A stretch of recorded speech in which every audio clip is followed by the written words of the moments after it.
বুদ্ধ পূর্ণিমা বুদ্ধ সম্প্রদায়ের প্রধান উৎসব। বৈশাখ মাসের এই পূর্ণিমা দিবসের বুদ্ধের জীবনের 3টি গুরুত্বপূর্ণ ঘটনা সংঘটিত হয়েছিল বলে দিনটি বুদ্ধ পূর্ণিমা নামে খ্যাত। খ্রিস্টপূর্ব 623 অব্দের এই দিনে গৌতম বুদ্ধ জন্মগ্রহণ করেন এবং 588 খ্রিস্টাব্দে এই দিনে বুদ্ধ সাধনার সিদ্ধি লাভ করে জগতের বুদ্ধ নামে খ্যাত হন এবং 543 খ্রিস্টাব্দ এই দিনে তিনি মহাপরিনির্বাণ লাভ করেন। সিদ্ধার্থ বুদ্ধত্ব লাভের মধ্য দিয়ে জগতের বৌদ্ধ ধর্ম প্রভাবিত হয় এবং সকালবেলায় শোভাযাত্রাও করেন উখিয়া উপজেলার বুদ্ধযাত্রীরা। উখিয়া উপজেলার সার্বজনীন বুদ্ধ পূর্ণিমা উদযাপন পরিষদের উদ্যোগে ত্রিস্মৃতি বিজড়িত শুভ বুদ্ধ পূর্ণিমা উদযাপন হয়েছে মধ্যরাতের রত্নকুর বুদ্ধ বিহারে।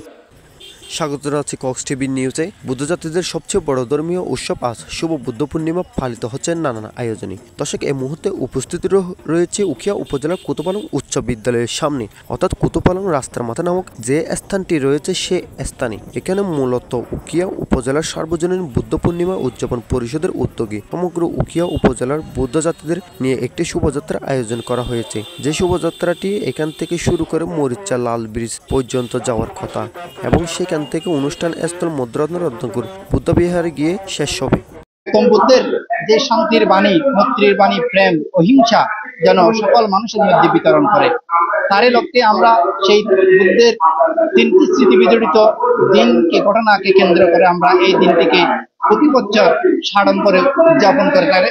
আমাদের বৌদ্ধ ধর্মের 3 স্মৃতি বিজড়িত মহান গুরুত্বপূর্ণ দিবস এই কারণে বলা হয়েছে। সেই সমস্ত হিংসা বিদ্বেষ মানুষের যে অহংকার থাকে, সমস্ত অহংকার সেই বৈশাখ পূর্ণিমার দিনে সিদ্ধার্থ বিনাশ করে গিয়েছিল।